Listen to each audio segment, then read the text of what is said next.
거룩한 주일 맞이하여 주님의 성전에 나오신 여러분, 또 각자의 처소에서 영상으로 예배 참여하신 우리 모든 교우들, 오늘도 주시는 주님의 말씀의 은혜가 충만하기를 축원합니다. 6.25 전쟁 초반에 우리가 인민군에게 고전을 면치 못했습니다. 갑자기 기습을 당해서 그런 것도 있지만, 그때 인민군이 소련제 T-34 탱크를 242대나 앞세우고 몰려왔기 때문입니다. 이 그림에 보시는 이 탱크가 T-34 소련제 탱크예요. 그때 우리에게는 이런 탱크가 한 대도 없었고, 또 이 인민군 전차를 깨뜨릴 그런 무기 체계가 거의 없었습니다. 그래서 어떻게 했습니까? 거의 맨몸으로 막다시피 그렇게 했어요. 용감한 국군 용사들이 이 손수 폭탄을 들고서 이 탱크 바로 앞에까지 가서 그 취약한 부분에 폭파시키려고 그런 시도들을 했었습니다. 그러다가 많은 용사들이 희생됐죠. 정말 계란으로 바위 치기였습니다. 방법이 없으니까 그랬던 것이죠. 이렇게 어마어마한 적 세력 앞에서 당해낼 방법이 없을 때 어떻게 해야 하겠습니까? 상대는 숫자도 무지 많고, 가진 힘도 엄청나서 마치 바위덩이처럼 나 앞에 딱 버티고 서 있다면, 그런데 내 손에는 이 계란 하나밖에 없다면, 그럼 이거 어떻게 해야 할까요? 그런 상황이라면 내 손에 든 그 계란 하나로 시작해야 합니다. 이게 아무 도움도 안 될 것 같고, 이게 별 말도 안 되는 것 같아서 이 내 손에 있는 이 계란마저 그냥 버려버리면, 그러면 그냥 다 끝나는 거예요. 무너지는 거예요. 하지만 그렇게 하지 아니하고 진심을 담고 온 힘을 다해서 묵직하게 이 계란을 던지면, 그러면 그때부터 뭔가 일이 이루어집니다. 그 계란을 보고서 반드시 도와주시는 분이 계십니다. 그러니 내게 있는 그 계란 하나로 시작하시면 됩니다. 우리 옆에 계신 성도님께 이렇게 이야기해 주겠습니다. 손에 있는 그 계란으로 시작하세요. 아멘. 여러분, 2주 전에 우리 함께 묵상했던 말씀 기억나십니까? The longest day. 사상 최고로 길었던 날. 태양도 멈추고 달도 멈추어서 큰 승리를 거두었던 그 기브온 전쟁의 말씀 우리 함께 묵상했죠.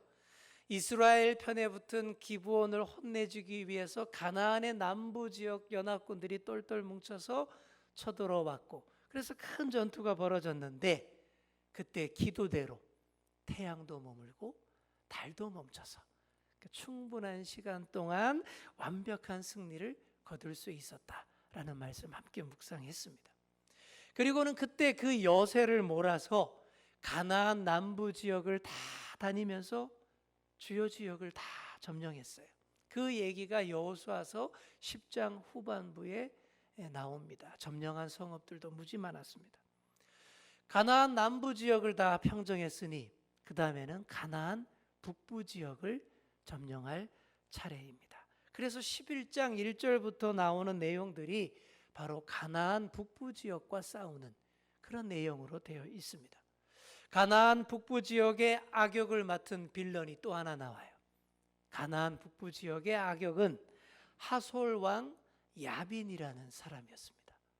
이 사람이 북부 지역의 여러 왕들을 다 소환해서 가나안 북부 연합군을 또 편성을 했습니다.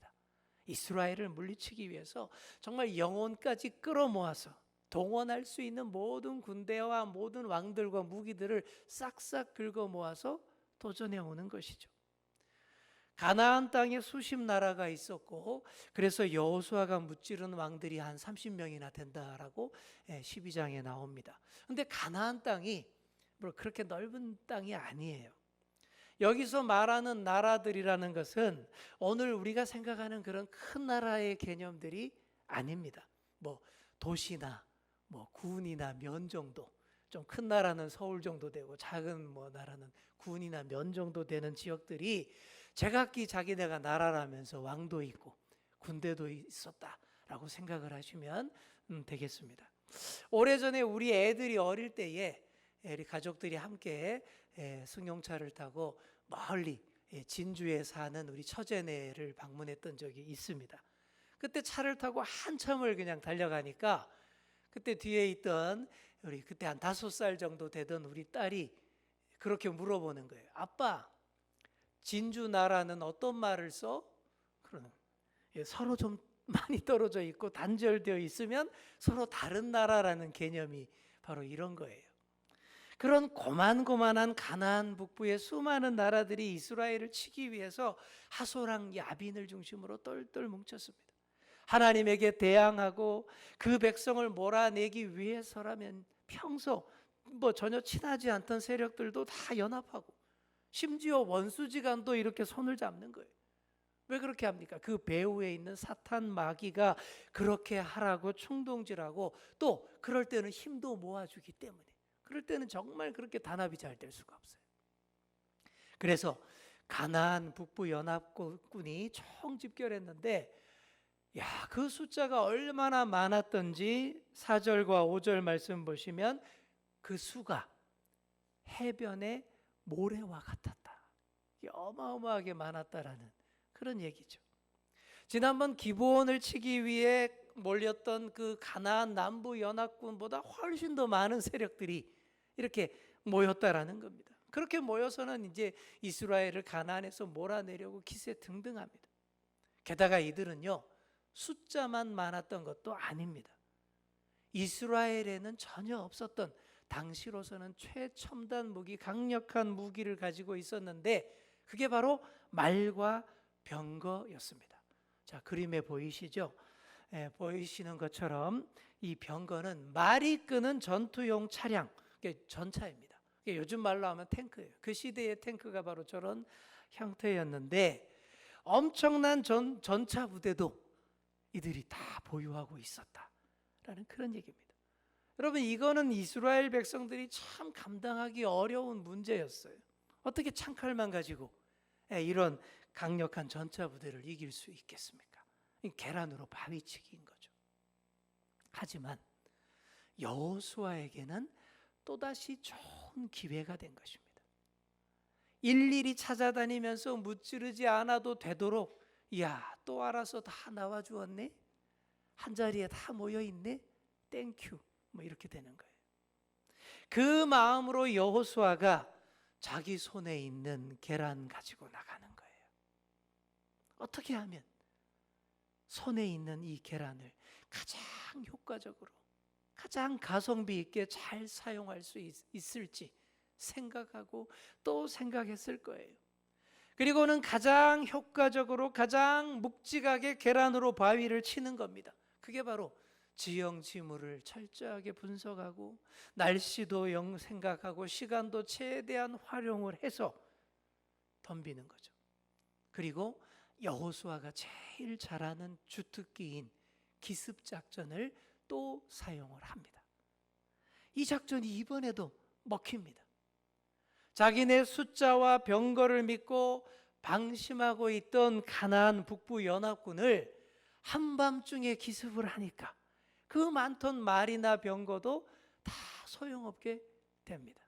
게다가 7절에 보시면 그 싸운 곳이 메롬 물가였다라고 되어 있어요. 메롬 물가에서 싸웠다. 이 메롬 호수라는 곳은 갈릴리 북부 지역에서 가장 높은 곳에 위치한 내륙 호수입니다.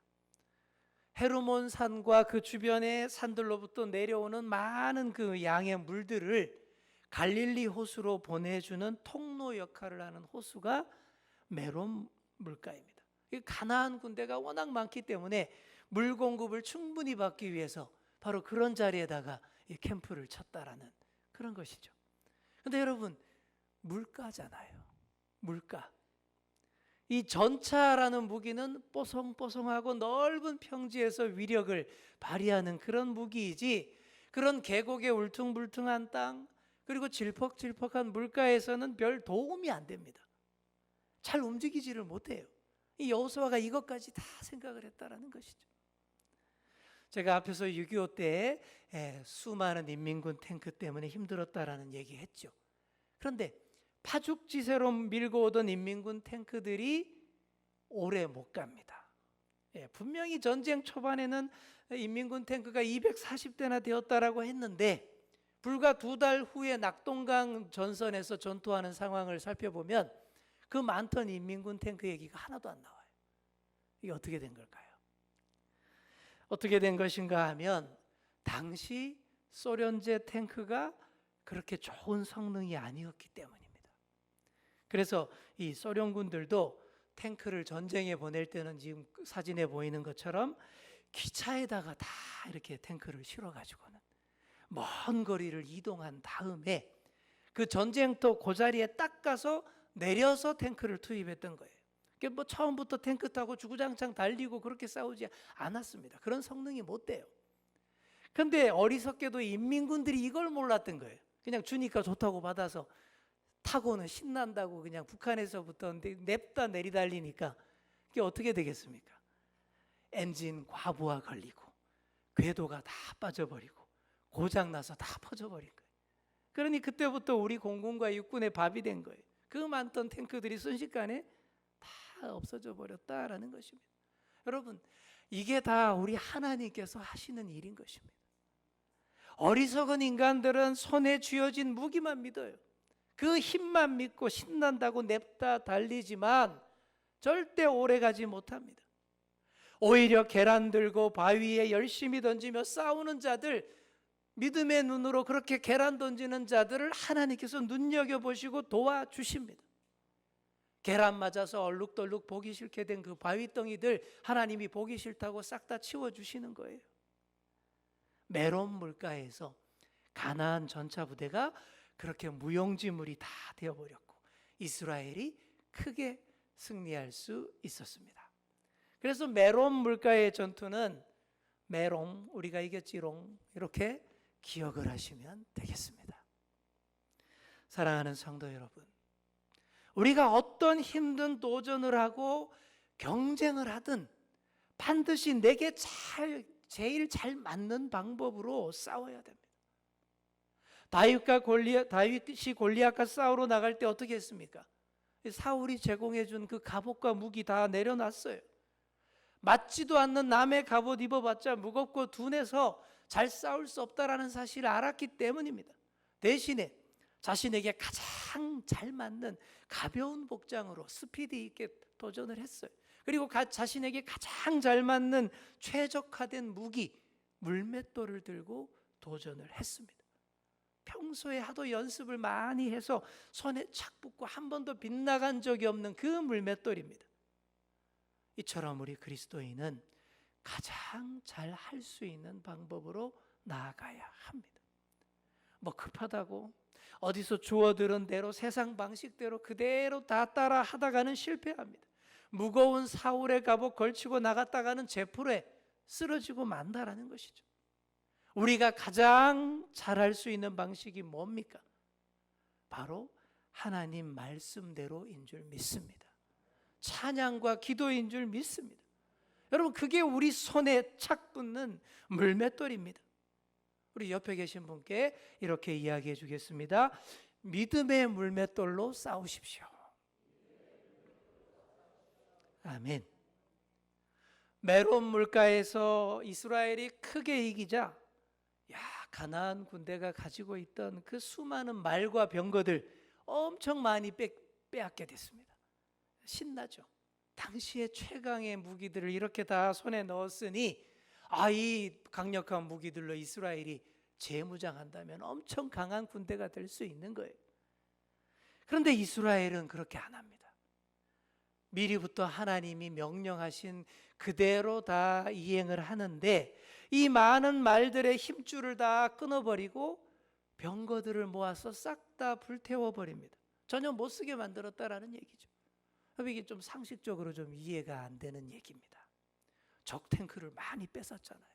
인민군 탱크 빼앗았으면 그거 잘 활용해서 나가서 싸우면 얼마나 효과적이고 잘 이길 수 있을까요?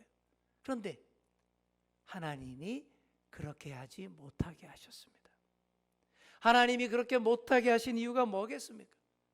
너희는 세상이 하는 방식대로 절대 하지 말라. 바로 그 메시지입니다. 세상이 다 하는 대로 병거와 말을 의지하지 말고 너희는 오로지 하나님만을 의지하여 나아가라. 바로 이런 메시지인 것입니다. 하나님 나라에 대항하는 세상들, 대적들, 그리고 대부분의 세상 나라들은 오로지 말과 병거예요. 세상에서 힘께나 쓴다는 나라들 보면 다 말과 병거를 그렇게 의지를 해요. 100년 전 제국주의에 흠뻑 취한 이 세상의 나라들이 다 그랬습니다. 다들 병거와 말을 의지해서 군비 경쟁에 힘을 쏟았어요. 뭐 전투기, 군함 이런 거 계속 찍어대고 만들어내고 다들 말과 병거 숫자 늘리는 데만 혈안이 되어서 그렇게 군비 경쟁하던 시절이 있었어요. 그 중에는 일본도 있었습니다. 병거와 말을 믿고 겁도 없이 미국에 덤볐습니다. 태평양 전쟁 초반에는 일본이 항공모함을 10척이나 가지고 있었고 또 전투기들도 엄청 많아서 초반에는 미국보다 군사력이 더 우세했어요. 이 전함과 항공모함 수많은 전투기들을 믿고 진주만을 공격하고 초반에는 일본이 승승장구했습니다. 자, 그런데 6개월을 못 갑니다. 일단 전쟁이 터지니까 미국이 엄청난 힘을 발휘하는 거죠. 미국의 자본력과 엄청난 전시체제 생산 능력을 생각을 못한 거예요. 일단 전쟁이 터지니까 미국이 공장에서 전투기, 군함 찍어내는데 뭐 마치 냄비 찍어내듯이 막 찍어냅니다. 말과 병거 경쟁은 끝도 없다라는 얘기입니다. 일본이 덩치 큰 항공모함 자랑하면서 저렇게 나아갔더니 미국 전투기가 다 격침시켜버립니다. 당시에 일본은 자신들의 군사력을 자랑하기 위해서 저기 보이는 그림처럼 항공모함 갑판에다가 일장기를 엄청 크게 그려놨습니다. 이 자랑스럽다라는 얘기죠. 자, 그런데 이게 미국 공군에게는 땡큐였던 겁니다. 세상에 양궁도 아니고 저렇게 조준하기 좋은 관역이 또 어디 있어요? 다 저기다 딱 겨냥해서 조준해서 쏘아대니까 다 백발백중 명중되는 거예요. 다 바닷속에 수장되고 많은 것입니다. 어리석은 자들이 말과 병거를 의지하고 그거면 다 될 줄 알고 나아갑니다. 하지만 역사를 주관하시는 우리 하나님 앞에서는 다 쓸모없는 고철덩어리에 불과합니다. 그래서 우리 하나님이 자기 백성들에게 확실하게 알려주시는 거예요. 말과 병거가 아니다라는 것을 확실하게 보여주시는 것입니다. 하나님 백성의 주특기는 찬양이고 기도입니다. 하나님 말씀대로 다 하는 것입니다. 그런데 말이나 병거가 좀 많아 보세요. 하나님 말씀에 귀 안 기울여요. 기도 안 해요. 찬양 안 합니다. 우리 생각에는 하나님도 의지하고 그러면서 말과 병거도 좀 많으면 참 좋겠네 그렇게 생각하는데 사람 마음이 절대 안 그렇습니다. 말과 병거 생기면 하나님은 상대적으로 멀어집니다. 시간만 나면 쪼르르 달려가서 말에게 먹이 주고 병거에 기름칠하고 그게 우리 인간들 모습인 거예요. 이런 이야기가 있습니다. 어떤 사람이 닭을 한 마리 사왔어요. 새벽에 일찍 일어나서 열심히 일해보려고 새벽에 우는 알람 닭을 사온 거예요. 자, 그런데 이놈의 닭이 새벽에 울지를 않네요. 뭐 며칠 기다려도 안 울어요. 그래서 며칠간 내리 늦잠 자서 일을 못한 이 사람이 짜증이 나가지고는 닭을 판 사람에게 달려가서 따집니다. 이놈의 닭이 새벽에 울지를 않습니다. 환불해줘요. 그랬더니 닭을 판 사람이 하나씩 물어봅니다. 닭장은 마련해 줬습니까? 뭐 새로 만들어 줬죠. 닭장은 깨끗합니까? 내가 매일 깨끗이 청소해 줍니다. 모이는 잘 줬습니까? 내가 꼬박꼬박 잘 줬지. 마실 물도 잘 줬습니까? 내가 매일 깨끗한 물로 갈아줬다니까. 자, 그랬더니 닭을 판 사람이 이러는 겁니다. 그러면 닭이 뭐가 아쉬워서 울겠습니까? 그러면 뭔 얘기예요? 닭도 아쉬워야 운답니다.